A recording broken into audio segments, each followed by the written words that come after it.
Hi everyone. ఈరోజు మా అమ్మ అయితే నేను లేవకముందుకే గొబ్బెమ్మలు అయితే పెట్టేస్తా ఉంది. వీడియో కోసం లేపిందిలేండి, అది వేరే విషయం. కానీ ఈ గొబ్బెమ్మల కింద ఉన్న ముగ్గుకు ఆర్టిస్ట్ ఎవరంటే నేనే అనమాట. చాలా బాగా వేసా కదా, 3 గంటల కష్టం అండి అది. అలా నేనైతే రెడీ అయిపోయి దేవునికి అయితే మొక్కేసా. చెప్పడం మర్చిపోయా, హ్యాపీ సంక్రాంతి అందరికీ. ఇంకా నేను మా అన్న మా పెద్దనాన్న మా పొలంకి అయితే వెళ్ళిపోయాం. ఎందుకంటే జమ్మి చెట్టు పూజ చేయడానికి. అలా ఒక సైడ్ మా పెద్దనాన్న, ఇంకో సైడ్ మా అన్న సర్చింగ్ ఫర్ జమ్మి చెట్టు. అలా మా పొలం అంతా ఎతకంగా జమ్మి చెట్టు అయితే దొరికేసింది. ఇక్కడ 5 రాళ్ళు పెట్టి జమ్మి చెట్టుకి అయితే పూజ చేస్తారంట.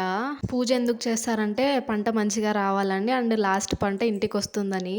చాలాసార్లు మా పొలంలో చూసా కానీ రీజన్ ఎందుకో ఈసారి తెలుసుకున్నా. ఇంటికి వెళ్ళగానే మా అమ్మ భక్షాలు అయితే చేస్తుంది. మీ సైడ్ దాన్ని ఏమంటారో కామెంట్ చేయండి. అండ్ ఇక్కడ మా చిన్నక్క అండ్ అన్నగారు ప్రతి సంక్రాంతికి అల్లుళ్ళు వస్తారంటారు కదా, ఈ సంక్రాంతికి మా అక్క అండ్ బావ అయితే వచ్చారు. ఈరోజు ఇలా అయిపోయింది. నెక్స్ట్ వీడియోలో కలుద్దాం. బాయ్.